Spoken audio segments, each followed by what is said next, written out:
नमस्कार, आप देख रहे हैं लाइव मिथिला। मैं हूं कमलेंद्र झा। ये खबरों की शुरुआत करें और आज हम बात करेंगे जो आखिरकार कांग्रेस नेता जयराम रमेश को क्यों ये कहना पड़ा जो दुनिया के किसी भी नेता या किसी भी व्यक्ति में ये हिम्मत नहीं है, ये उनकी हैसियत नहीं है जो भारत के प्रधानमंत्री को झुका सके। इसके अलावा बात करेंगे बिहार के नए राज्यपाल की शपथ ग्रहण की। जीतन राम मांझी ने आखिरकार किसको लपेटे में लिया, इन सारी खबरों पर चर्चा करेंगे। लेकिन सबसे पहले बिहार के व्यवस्था से जुड़ी उस खबर से शुरुआत करें जिस खबर को देखकर आप भी सिर्फ यही कहेंगे जो आखिरकार बिहार में प्रशासन कर क्या रही है। ये खबर जुड़ी हुई है बोर्ड एग्जाम से, जिसमें एग्जाम देने जा रहे बच्चियों को 2 किलोमीटर तक पैदल दौड़कर अपने परीक्षा सेंटर तक पहुंचना पड़ा। आखिर क्यों इनको दौड़ना पड़ा, आइए खबरों में देखें। बिहार में अभी बोर्ड एग्जाम चल रहा है। 14 फरवरी से शुरू होकर ये 22 फरवरी तक चलने वाला एग्जाम लगातार जारी है।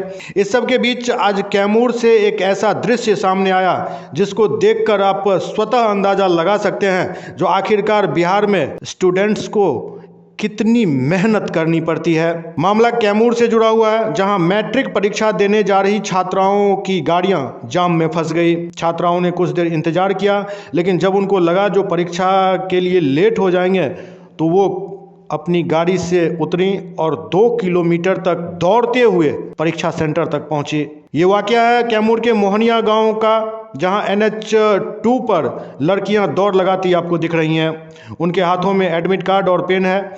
छात्राओं ने बताया कि वो अपने पेरेंट्स के साथ गाड़ियों से परीक्षा देने के लिए टाइम से घर से निकली थी। NH 2 पर जाम की वजह से देर होने लगी। इसके बाद उन्होंने गाड़ी छोड़ सेंटर तक दौड़ लगाने का फैसला लिया। छात्राओं का कहना है कि अगर वो दौड़ती नहीं तो परीक्षा छूट जाती। बताया जा रहा है जो मोहनिया शहर में पिछले 1 हफ्ते से भीषण जाम लग रहा है। जाम हटाने के लिए स्थानीय पुलिस के साथ NHAI की टीम भी लगी रहती है, लेकिन सब बेअसर हो रहा है और इस जाम का खामियाजा इन बच्चों को भुगतना पड़ रहा है। अब आप सोचिए, जो ये बच्चे जो 2 किलोमीटर तक दौड़ लगाते हुए अपने एग्जाम सेंटर तक पहुंची हैं। भारत के प्रधानमंत्री नरेंद्र मोदी पर अमेरिकी अरबपति जॉर्ज सोरोस के बयान को लेकर भाजपा के बाद अब कांग्रेस ने भी हमला बोल दिया है।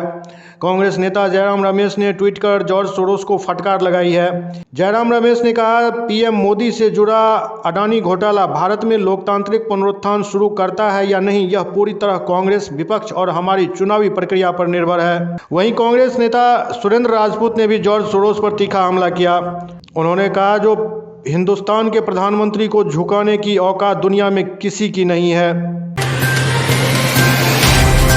बिहार के नए राज्यपाल राजेंद्र विश्वनाथ आर्लेकर ने आज पद और गोपनीयता की शपथ ली। राजभवन में आयोजित एक सादे समारोह में पटना हाईकोर्ट के कार्यवाहक मुख्य न्यायाधीश चक्रधारी शरण सिंह ने उन्हें पद और गोपनीयता की शपथ दिलाई।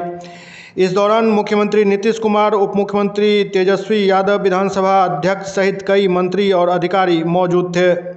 इससे पहले पटना एयरपोर्ट पर उप मुख्यमंत्री तेजस्वी यादव ने उनका स्वागत किया पटना पहुंचने पर।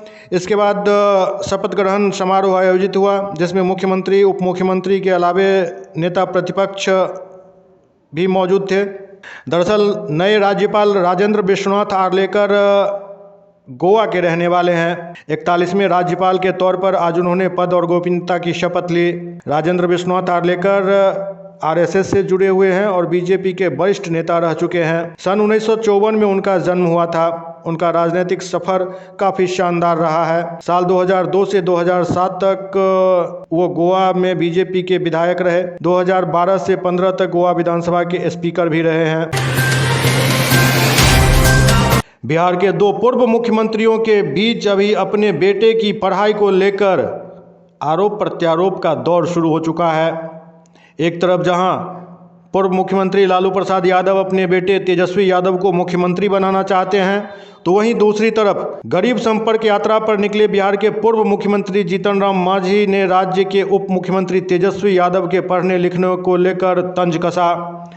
हिंदुस्तानी आवाम मोर्चा सेकुलर के संरक्षक जीतन राम मांझी ने जहानाबाद में मीडिया से बात करते हुए बिना किसी का नाम लिए कटाक्ष करते हुए कहा कि मेरा बेटा संतोष सुमन बिहार का मुख्यमंत्री बनने योग्य है, क्योंकि वह पढ़ सकता है और दूसरे को पढ़ा भी सकता है। इतना ही नहीं, बिहार का मुख्यमंत्री बनाने के सवाल पर जीतन राम मांझी ने कहा कि संतोष का नाम इसलिए लेते हैं क्योंकि वह युवा है, पढ़ा लिखा है और जिन बहुत से लोगों का नाम मुख्यमंत्री बनने के लिए आता है उन्हें भी पढ़ा सकता है।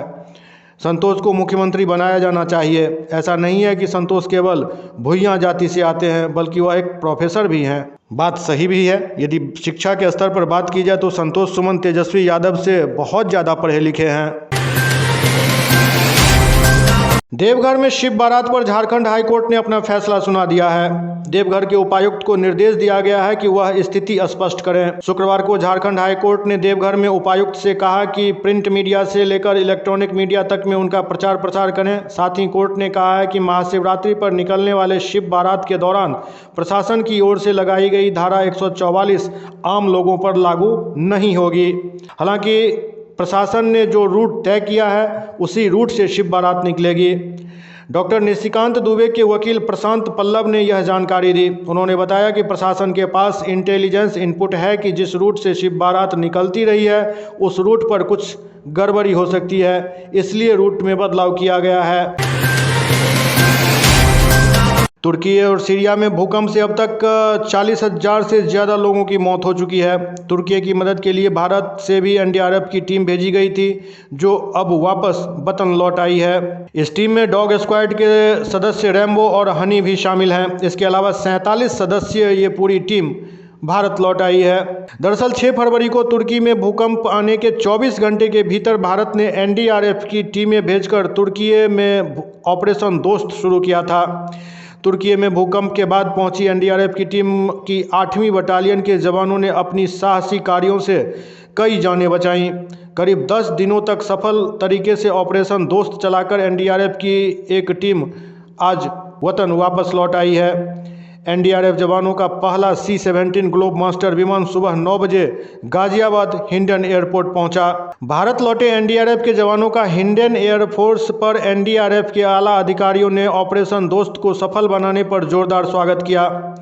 एनडीआरएफ के जवान हिंडन एयरपोर्ट से वायुसेना के अधिकारियों से मुखातिब होने के बाद गोविंदपुरम स्थित बटालियन के लिए रवाना हो गए। भारत, चीन और अमेरिका, इन तीनों के बीच बराबर किसी न किसी मुद्दे को लेकर टकराव की स्थिति रहती है। ताज़ा मामला फिर से एक सामने आया है, जहां अमेरिका ने एक असाधारण फैसला लेते हुए चीन को फटकार लगाई है। साथ ही भारत के सुदूर पूर्वी राज्य अरुणाचल प्रदेश को भारत का अभिन्न हिस्सा बताया है। इस बात से चीन काफ़ी बौखला गया है।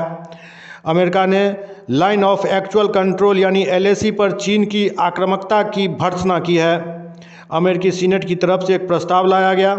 इस प्रस्ताव में अरुणाचल प्रदेश को भारत का अभिन्न अंग करार दिया गया है। इस प्रस्ताव में भारत की संप्रभुता, क्षेत्रीय अखंडता का समर्थन किया गया है। साथ ही चीन की निंदा भी की गई है। यह पहला मौका है जब सीनेट की तरफ से इस तरह का कोई प्रस्ताव लाकर भारत का साथ देने का वादा किया गया है। भारतीय जनता पार्टी के राष्ट्रीय अध्यक्ष जगत प्रकाश नड्डा ने धार्मिक और विवादास्पद मुद्दों पर पार्टी सांसदों और नेताओं के बयानबाजी को लेकर गहरी नाराजगी जताई है। उन्होंने सख्त निर्देश दिया है कि इस तरह के बयानबाजी से परहेज किया जाए। जेपी नड्डा ने कहा, जो पार्टी के सांसद और नेतागण धार्मिक और विवादास्पद मुद्दों पर बयान न दें, इस पूरे मामले पर पार्टी के अधिकृत प्रवक्ता ही बयान देंगे। उन्होंने कहा, जो राजनीतिक लोगों को इन विषयों पर बोलने का क्या मतलब है, उन्हें इस पर बयान नहीं देना चाहिए और न ही इस तरह के मामलों में पड़ना चाहिए। पार्टी सांसदों की बैठक को संबोधित करते हुए बीजेपी अध्यक्ष ने प्रधानमंत्री मोदी के मंत्र को दोहराते हुए सांसदों को फिर से यह याद दिलाया कि पार्टी और सरकार का मंत्र सबका साथ, सबका विकास, सबका विश्वास एवं सबका प्रयास है और सभी को इसी अनुरूप काम करना चाहिए। जनसुराज यात्रा पर चल रहे प्रशांत किशोर ने आरजेडी पर तीखा हमला बोला है। प्रशांत किशोर का आरजेडी पर हमला लगातार जारी है। इस बार सीवान में प्रशांत किशोर ने कहा कि बिहार की सत्ता पूरी तरह से राजद के हाथ में है, इसलिए जंगल राज की वापसी हो रही है। नहीं, आपराधिक घटनाओं को लेकर पहले भी मैंने टिप्पणी की है। जब ये महागठबंधन बना तब लोगों के मन में एक बड़ी चिंता ये थी कि बिहार में लॉ एंड ऑर्डर की स्थिति बिगड़ेगी, और वो चिंता इसलिए थी क्योंकि बिहार ने आरजेडी के शासनकाल में अपराधियों का जंगल राज देखा है। और आज जब आरजेडी फिर से सत्ता में आ गई है और एक तरीके से पूरे सत्ता का कंट्रोल और कमांड और कंट्रोल उनके हाथ में है, तो स्वाभाविक तौर पर अपराध बढ़ेगा ही बढ़ेगा। ये उनकी पार्टी का चरित्र है और ये मेरा असेसमेंट नहीं है, ये तो 15 साल बिहार की जनता ने देखा है। तो जब ये लोग सत्ता में आते हैं, जब भी रहेंगे, तो अपराध की घटना बढ़ेगी, वही हो रहा है। जातीय जनगणना पर भी प्रशांत किशोर ने टिप्पणी की। प्रशांत किशोर ने कहा, जो गणना के बाद भी दलितों, अति पिछड़ों और मुसलमानों की स्थिति में कोई सुधार नहीं होने वाला है। इसको जनगणना क्यों नहीं कहा जा रहा है, इसको गणना क्यों कहा जा रहा है? दूसरी बात कि जब ये जनगणना हो जाएगा तो इस पर कार्यक्रम बनाने के लिए आपके पास क्या सोच है? क्योंकि दलितों की गणना, उदाहरण के तौर पर दलितों की गणना स्वतंत्रता के बाद से हो रही है, फिर भी आज भी दलित इस देश में सबसे गरीब और पिछड़ा है। तो अगर सिर्फ गणना मात्र से ही लोगों की स्थिति सुधर जाती तो किसको नहीं पता है कि बिहार के लोग सबसे गरीब हैं? ये तो गणना हुआ पड़ा है कि बिहार में प्रति व्यक्ति आय 35,000 रुपया है, देश में प्रति व्यक्ति आय 1,45,000 रुपया है। तो आप बिहार के लोगों की इनकम को बढ़ा दीजिए। गणना करना एक बात है, आप लाइब्रेरी में जाएंगे और वहां किताबों के बीच में बैठ जाएंगे तो उससे आइंस्टीन और न्यूटन थोड़ी ना बन जाइएगा। अरे भाई, उस किताब को पढ़ना भी पड़ेगा, पढ़कर समझना भी पड़ेगा।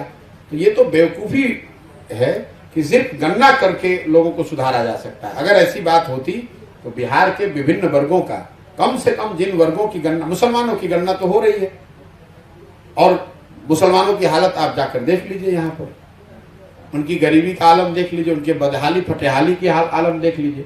तो सिर्फ जो लोग भी इस झांसे में आ रहे हैं कि गणना हो जाने मात्र से उनकी स्थिति सुधर जाएगी, उनको बेवकूफ बनाया जा रहा है। ये उनसे सिर्फ जातीय उन्माद फैलाकर वोट लेने की प्रक्रिया है। बिहार की शिक्षा व्यवस्था पर करारा प्रहार करते हुए प्रशांत किशोर ने कहा कि बिहार की शिक्षा व्यवस्था ध्वस्त हो गई है। पढ़े लिखे मुख्यमंत्री नीतीश कुमार के कार्यकाल का ये सबसे बड़ा काला अध्याय है।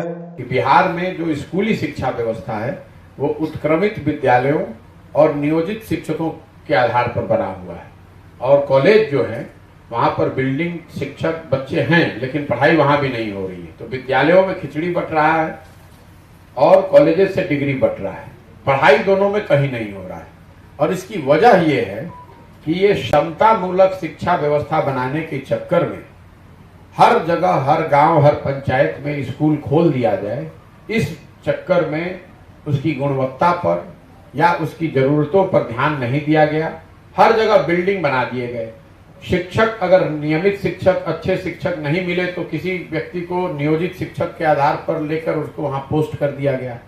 परिणाम ये हुआ है कि जहां बिल्डिंग है, जहां विद्यालयों के बिल्डिंग बने हुए हैं, वहां पर शिक्षक नहीं है। जहां पर शिक्षक है वहां बिल्डिंग, क्लासरूम नहीं है। जहां दोनों है वहां बच्चे ही नहीं है। तो ये समायोजन का न होना बिहार की शिक्षा व्यवस्था का ध्वस्त होने के पीछे सबसे बड़ा कारण है। कई लोगों को ऐसा लगता है कि सिर्फ शिक्षकों की गुणवत्ता नहीं होने की वजह से पूरी शिक्षा व्यवस्था ध्वस्त हो गई है। ये सिक्के का सिर्फ एक पहलू है। शिक्षकों की गुणवत्ता, उनकी ईमानदारी, वो कितने मेहनत से लोगों को पढ़ा रहे हैं, ये सब एक विषय है। लेकिन कहीं ना कहीं सरकार की शिक्षा व्यवस्था को लेकर उदासीनता, शिक्षा व्यवस्था पर ध्यान न देना, ये पूरी शिक्षा व्यवस्था को ध्वस्त होने के पीछे कारण है। इसीलिए मैं ये भी कहता हूं कि 17 साल के नीतीश कुमार के कालखंड में शिक्षा व्यवस्था का ध्वस्त हो जाना उनके कालखंड का, उनके शासन का सबसे बड़ा काला अध्याय है। लाइव मिथिला के इस अंक में भी इतना ही। चलने से पहले आपसे सिर्फ यही गुजारिश करना चाहेंगे, जो लाइव मिथिला पर लगातार खबरों को देखते रहने के लिए लाइव मिथिला को लाइक और सब्सक्राइब जरूर करें। बेल बटन दबाकर कंफर्म कर लें, जो हर दिन खबर बनते ही आपके मोबाइल में पहुंच जाए। तो देखते रहिए लाइव मिथिला। नमस्कार।